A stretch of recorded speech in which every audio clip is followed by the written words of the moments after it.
दीदी ये दीदी अरे छोटकी अरे अरे हिने आई कहाँ भले सुतलो मुझे तो कोई नहीं रही आई ना है ने देखिए हमरा खातिर हम का लेके आइल बानी का हो होय देखिए बाप रे कहाँ से रे बहरी कागू रहली हां अदरा तो पता बाटे नु कि जब तक हमरा खातिर कोई चीज ना लेके आई तो अपन आदत से बाज नहीं भी ना बहरी निकल जेते तो के माने न कोली बनी दीदी देखी ना और सही चल गुनी तनी घूमे में के मन कले अरे नया नहर बाड़ी अभी घर में तो नहर बाटे घर में जब बहर निकलत रही है ए दीदी देखी हम जाना तनी के हमर उम्र बाटुए लेकिन का करी अभी हम तो लइके बने नु लइके वाला बुतिया बाटुए मन कर अपने गावे रही नु खूब घूमत रही खूब हमरा के गांव घुमानी करत रही जानो तनी लइका बाड़ी से लइका वाला बुद्धि बाटे अपने गांव में घरे घूमत हो लेकिन तोर गांव ना ह ससुरा हटे या के गांव गली में आदमी देखे त का कही ए दीदी देखी बाकी एगो रौरी बात मानी ले काहे कि हमरा खातिर नु रौरी सब कुछ बनी अपना मर्दों से बेसी रौरा के मारी ले हैं अब मर्दा से बेसी मत मनिए बचिए कमे मनिए ठीक नु मर रही त सब कोई नहीं मर रही धर हो ऐसे बक सुगा कितना प्यार रह रहा हमरा कोई अपना प्यार दोस्तों कोई ना करेला दोसर के नाम मत ले छुटकी ओकर नाम मत ले बढ़ई त करे के हमरा के देखना चाहिए ना फुटलो आखी जोरा ना मारे हमरा के का है स्थिति देखिए रौरा नु हमरा तनु सब कुछ हनी बुझाइल आय देखली ना यही घर में बाई हो हमरा तुमका के दीदियो कहे के मन ना करेला मम्मी जी जिंदा नहीं छुटकी जान जो वो घरे दीदी जी रही यहाँ के गोड़ जमीन पर ना रहत रहे समझ जो हां दीदी यही तो तुम देखल ना चाहिला कहते एक छोटकी तनी नु अपना रख ले बैठ ना सब कहीं काजू किशमिश खइला तन मन दे दे हम मुंह में लगा लेबे ना देनी है दी है मत रौरा का दे दीदी पूरा डिब्बा बाटुए अरे हमार के हराब से बाटल जी छोट के तोरे ये सब बतिया त हमर दिल जीतले बाटे रे कि अब हमरा ना खोलेला ना कि हमर बहिन है जी बिया की नई के माई बिया की नई के सब कुछ के कमी तोरा ले पूरा हो समझो ए छटको कहां से नाम लेते शैतान हाली के जो घर में लेके जो चला देता जो लेके जो ना दे दे देखा के खाई जा को काम में का कर ले हन का हाजी लेके जो ना तुम चुरा देता नहीं हां जो हम जाते न कर भेट कर हम बाड़ू जा हां सुन ना तनी दाना तनी खाना दी दू रोटी खा ली मुहा में फिर जाएगा खेते पर अजी खाना कहाँ बनल बाटे हमनी के खइबे ना कोई रउवा के कहां ले देते के काहे हो तो जन घर में सब राशन धोइले बा त खाना काहे कुछ बनावत अब का चाहते जब बड़ी भीतरी त कमाओ करते बने अंदर आके घर हम ही कमाओ काहे करी दीदी जी रउरा हमनी के बैठल देखी ना ई नहीं कहत कैसे उन्हीं जरा रख के बैठल पड़ी जाता है नहीं तो घर के कम से कम दू रोटियां बना कर अब बताओ खेत पर से आओ तनी और सही बिया रोपे के बाटो में आ तहन नहीं लगलू जन अटकी घर में तोरा हाथ में के बना के खा ली एकरा भूख लगी बना के खाई ना जी इंतजार करी के कोई हमरे के बना के दी थरिये में तब हम गुट्टू गुट्टू खाई मतलब कमो हम करी खेतियो करी कुल चीज घर में लाके धइए दी तो हम अब बनेबो करी हम आई आ तहन नहीं खाली बैठ के खाई देखी दीदी जरा जो नौकरानी आदमी नहीं खेलावल अगर अपना ले बना के खाई सब तो बना के खा के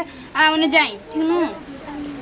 तो उनके घर का भौजैया ऐसी कर दी करे कि उनके देखिए उनके भौजाई पर मत जाई अपन पहले देखी तब दूसरा के देख हम की गोतनी ले बनत नहीं खे हमनी के भौजाई देखे लगन तो हानि के चाहबू से ना तो बनी कहले रे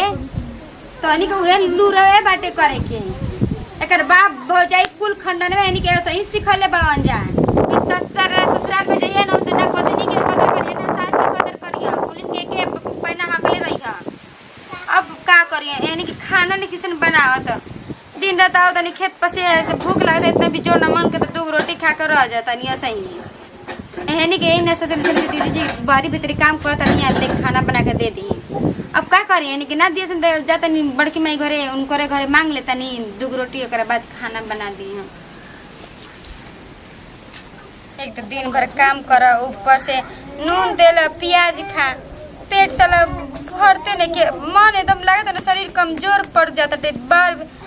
मरद हम चलू जाइए सब बारह नो तो ये कुल चीज घर के संभाल हमारे थे हो गल बाटे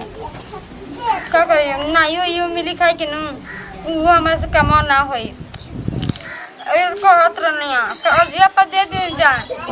खाना सब ना सब रे घर के कुल काम कइल धइल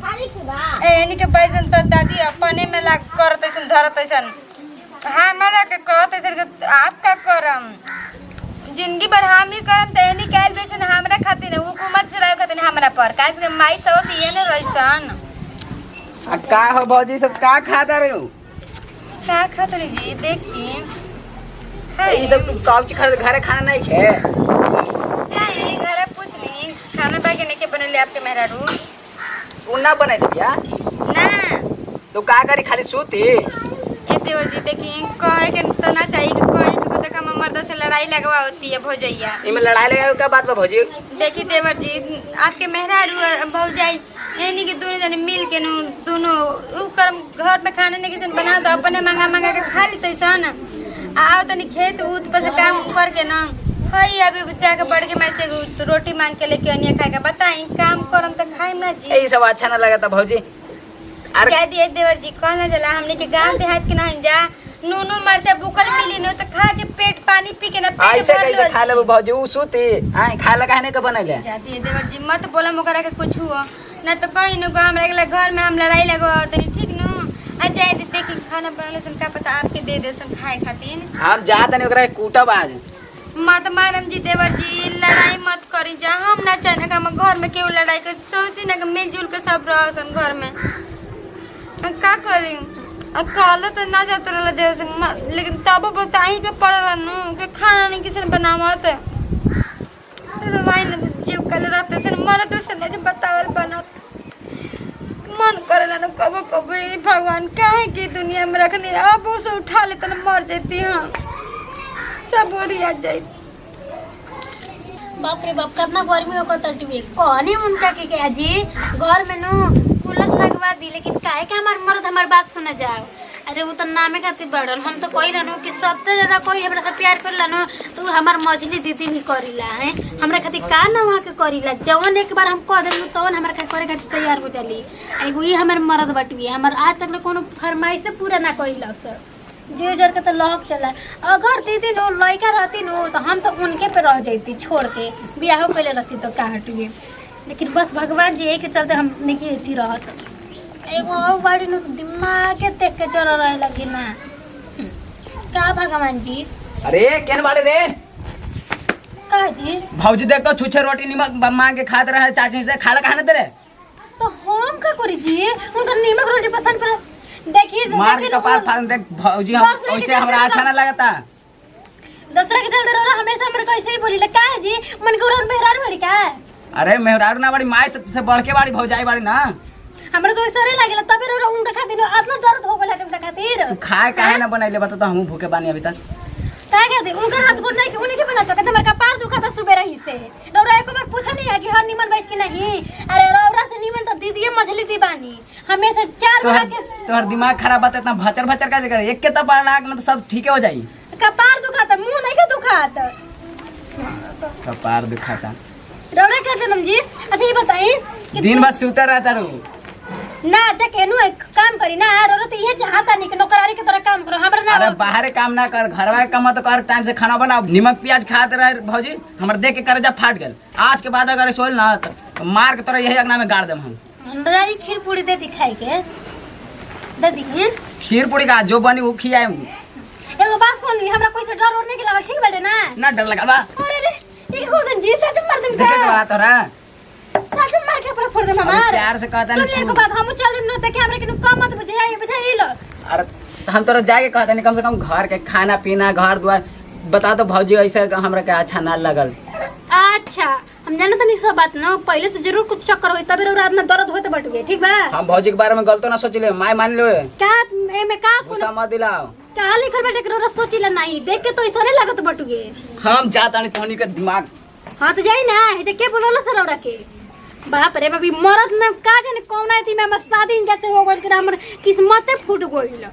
का कहे के एको बार पूछला ना कि हां तू का खइबे कि नहीं भौजी के लौ गोरा दर दिया कि भौजी हइए खात रहली है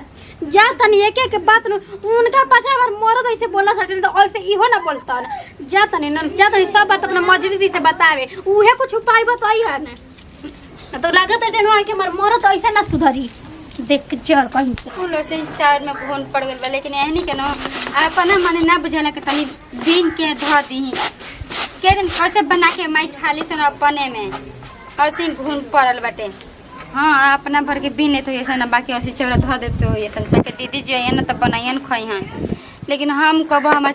दे मन में न कल छपट नहीं खे हम एहनी के अपने खा लिया एहनी के छोड़ दी कुछ साल ऐसे बाहर से लेके आई ना तो सोची ना चलो हम दू घर में गोतनी बैसन एहनी के खैसन पियसन लेकिन एनी के घर में ना बुझा लगे सब पर के लेके चली एनी के खाली सोचली से न के जौन बानी तौन हम ही बानी के जान के मती मरले बा के सिखावता एनी के एनी के तो अभी छोटे न बासन ढेर उम्र कहाँ भइल। हाँ हमरा लागेला न गांव घर के कोनो सिखैले ऐसे न से हमार गोतनी ऐसे रहबे ना कर रही ऐसे कोनो बात के बिन के धो देता नी एहन नी के आराम में रही बनैसन खैसन खाली चाहे तो हमारा के किस्म तो कर तका से माता रानी से ये काम के एहनी के बढ़िया से रखस जाए दिन वहाँ के तो आवते बानी अगला महीना रक्षाबंधन में अबे करम वहाँ के तो का हम कब घर तनी बनवा दिए इनके ढेर दिक्कत होता का हो सब खुश बाड़ू न झगड़ा लगा के है जो चाहत रहलो तन पूरा करा लेलू नु। अरे तो हाँ हम जानते बारी कि तारे से न हमर खुशी देखल ना जाला तनी का पागल वाला बात करतो सुन हम का कहनी है रे हम का कहनी रे ढेर निमन बनत बाड़ी है झगड़ा लगा के कहतो हम का कहनी है हमर मर्द के सिखावल पढ़ावल तहने न पढ़ातिए पढ़ा दे तड़ू देख छोटकी हम ना चाहने के तोरा के केहू कुछ पागल है से हम देवर जी के कुछ ना कहनी है बस अनौन रोटी प्याज खात रही तो देखला तो उनकरा खीस बरला अरे बाप रे बाप हमरा पास ढेर निमन ना बोलनी बुझाइल हम सब तार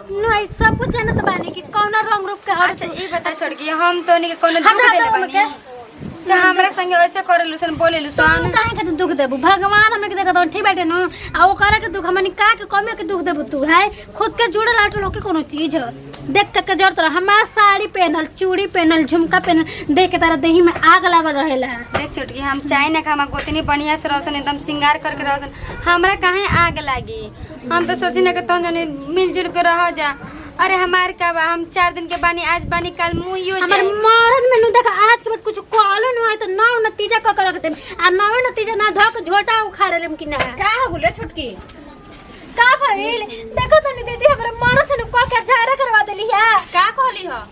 तेरा सिखा पड़ा के विदा कइले रहली मारे खातिर मुंह कैसन कने बुझत कि बाछी मरले में कितना सती सावित्री घर में को बैठल बा तोहनी के कौन सिखावत सन राड़ी भतर कटनी रे के तोहनी के अपने घर में लड़ाई करत तो बच्चा सन ने के दीदी जी के कोई हमनी के सिखाई हमनी के पागल लइके लिखल के कोई हमनी के सिखा दी देख छोटकी घर में होइसे लड़ल नु तो मन समझ ल ना परिवार अलग होके के बराबर होला तो एक कहिया बाटे हमनी जी के एक चाहत कहिया नहीं जा कि तू अलग हो जा वैसे भी तू तोहनी के चाह सनल का होकल तो बोल ना हम कर देतनी इहे बतिया कह देत सन पहले ना के दीदी जी हमर बंटवारा कर दो रउआ हो जाए हां काहे कि राउर औकात नहीं के नु हमनी के बीच में बोले के और रहे के ठीक बा सही कहले सन हमार कहाँ औकात बारे। अरे तोहनी के बिया हुआ करके ये अंगना में उतार देनी हमारा औकात कोनो चीज के नहीं के 2 पैसा के नहीं के हमारा औकात हां नहीं के बुझाइल अरे हम काज सोचे रहनी के चलो तोनी के बड़ बहन लेके तोनी के बढ़िया से रखम एती करम ले तो हमरे कोनो प्यार में कमी रह गए तबे तोनी के ऐसे बोले तो कौनो कमी नहीं के दीदी जी ठीक नु रउरा अपन देखे हमनी के अपन हमनी के हमारा हमनी के हाल पर छोड़ दी ठीक बा तोनी के भैया जी आओ तना न तो रक्षाबंधन में हम कह देता नहीं तोनी के अपन हाल इंतजार के करी जी अभी कद अभी बुझाइल हमनी के काज के चलो बर्दाश्त नहीं के देख रे मछली की हम जब ले देवर जी और उहाँ के ना रहम न तो हम घर में से एगो अन भी एने ओने ना हो अपन मरद से हमनी के बात कर ले बनी जब कहत नहीं कि हो जा हां हमरा मां अनाथ के ढेर सिखा पड़ा मत बुझाइल बुझाता कि पहले रखले रहलु तबे न ऐसे उतार पछ खींचे तो देख की जवान संभाल के बोलना तो खींच के दे दे नहीं खा तो ए दीदी जी जबान को मैं संभाले के साथ बानी बात सुने में का एथी लागत टे बेटा लेखा हम देवर जी हमार पाल पोस के बड़ा कल बनी हम उनकरा के सब बुझाता हमरा पागल अच्छा नहीं ना ते आ जा भाई बहन बचते ने कसम तो देवरे बहु जाई हड़ू हां बड़ी बड़ी निमन निकाल के कहत हमनी के मुंहे नहीं खेला के ना तो जाने लू चली जा दीदी का ये सूरज भगवान का हो गल बाई घर में। अरे हम का सोचले रहनी गोतनी उतार के का हमार घर एकदम स्वर्ग लेखा रही लेकिन ये तो घर हमार नर्क लेखा हो गइल। हम ऐसन तो ना चाहत रहनी ना ऐसन कबो मांगले रहनी आपसे ऐसन काहे कहनी है जब एनी के चाहते बाईसन अलगा होकर तो एनी के खुशी खातिर ना मैंने के अलगा कर देता नहीं। अरे हमार का बा हम तो कबो मुँह जाए घर से